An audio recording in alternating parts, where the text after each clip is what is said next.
Hello friends, welcome to Nirvi cooking and tips అండి. ఈరోజు video వచ్చేసి 5 యూస్ఫుల్ వంటింటి చిట్కాలు అనమాట. తప్పకుండా వాచ్ చేయండి. అయితే వీడియోలోకి వెళ్ళే ముందు మా ఛానల్ని సబ్స్క్రైబ్ చేసుకోండి ఫ్రెండ్స్.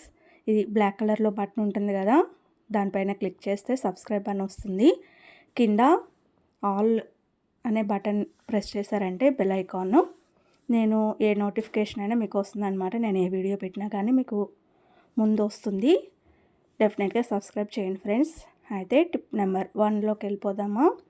ఇక్కడ మొక్కజొన్నలు ఉంటాయి కదండి, స్వీట్ కార్న్ అయినా మొక్కజొన్నలు అయినా ఇలా వలుచుకోవాలంటే చాలా ఇబ్బందిగా ఉంటుంది కదా. దానికోసం చిన్న టిప్ అండి. ఫస్ట్ ఒక 2-3 వరుసలు ఇలా చేత్తో తీసేసుకోండి.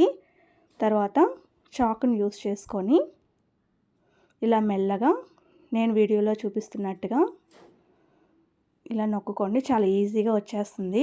జస్ట్ అలా బలవంతంగా పెట్టొద్దండి. చూసారా, ఇలా అనగానే ఎలా ఈజీగా వచ్చేసినాయో అలానే మొత్తం చేసేసుకోండి. నేను రెండోసారి కూడా చూపిస్తున్నాను. ఈ చాక్ అనేది కొంచెం వెడల్పుగా అనిపించింది నాకు, అందుకని నేను మళ్ళీ చిన్న చాక్ తీసుకొని చేసుకుంటున్నాను. చూసారా, చాలా ఈజీగా వచ్చేసింది కదా. ఇలా 2-3 వరుసలు మీరు తీసుకున్నారంటే మిగతాన్ని ఒలుచుకోవడం చాలా ఈజీగా ఉంటుంది. చూసారా, నేను మిగతావన్నీ ఇలా ఒలుచుకొని పెట్టుకొని ఒక గిన్నెలోకి తీసుకుంటున్నాను అనమాట. ఇవి నిల్వ ఉండాలంటే దీనిపైన ఇలా ప్లాస్టిక్ కవర్ కానీ లేదా అల్యూమినియం ఫాయిల్ ఉంటుంది కదండి, అది కానీ వేసి మూత పెట్టేసి ఫ్రిడ్జ్లో పెట్టుకున్నారంటే ఈజీగా వారం రోజులు యూజ్ చేసుకోవచ్చు. చెమ్మ లేకుండా ఉంటుంది అనమాట. రెండో టిప్ వచ్చి, బొంబాయి రవ్వ అనేది ఈజీగా పురుగు పట్టేస్తూ ఉంటుంది కదండి.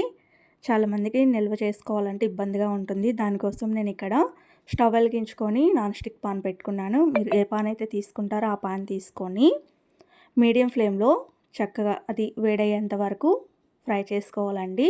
మనం చేత పట్టుకుంటే వేడి తట్టుకోగలిగేంత వేడి ఉంటే సరిపోతుంది. మరీ దోరగా వేయించిన అవసరం లేదు. ఇక్కడ నేను చూపిస్తున్నాను చూడండి, చేయి పెట్టి ఆ వేడి ఉంటే సరిపోతుంది అనమాట. నేను చేయి పట్టుకోగలిగినంత వేడి ఉంటే సరిపోతుంది. ఇలా స్టోర్ చేసుకోండి పూర్తిగా ఆరిన తర్వాత.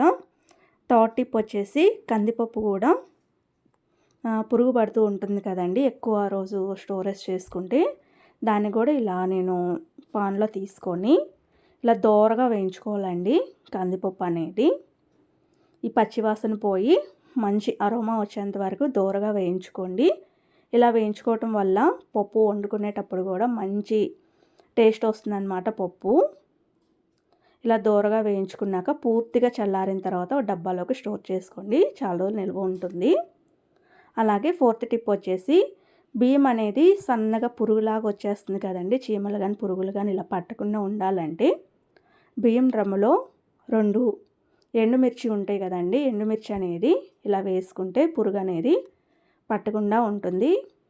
ఎక్కువ రోజులు నిల్వ కూడా ఉంటాయి అన్నమాట. బియ్యం అనేది బిళ్ళ పురుగు, సన్న పురుగు అలా పడుతుంది కదండి, ఇలా ఎండుమిరపకాయలు వేయటం వల్ల పురుగు అనేది పట్టకుండా ఉంటుంది. ఇంకా టిప్ నెంబర్ 5 వచ్చేసి, పల్లీలు పచ్చి వేసుకుంటే డబ్బాలు ఇలా అడుగున తెల్లగా వచ్చేస్తుందండి. అందుకని చెప్పి నేను పల్లీలు కూడా ఇక్కడ పాన్ తీసుకొని స్టవ్ వెలిగించి పల్లీలు కూడా ఇలా దోరగా వేయించుకుంటున్నాను. ఇలా దోరగా వేయించుకొని మనం పూర్తిగా ఆరిన తర్వాత ఒక డబ్బాలో స్టోర్ చేసుకుంటే ఎప్పుడు కావాలంటే అప్పుడు మనం పొట్టు తీసేసి చట్నీలోకి కానీ దేంట్లోకైనా వాడుకోవచ్చు అనమాట. అయితే ముఖ్యమైన విషయం ఏంటంటే పొట్టుతో పాటు స్టోర్ చేసుకోండి. ఎక్కువ రోజులు నిల్వ ఉంటుంది, స్మెల్ రాకుండా కూడా ఉంటుంది.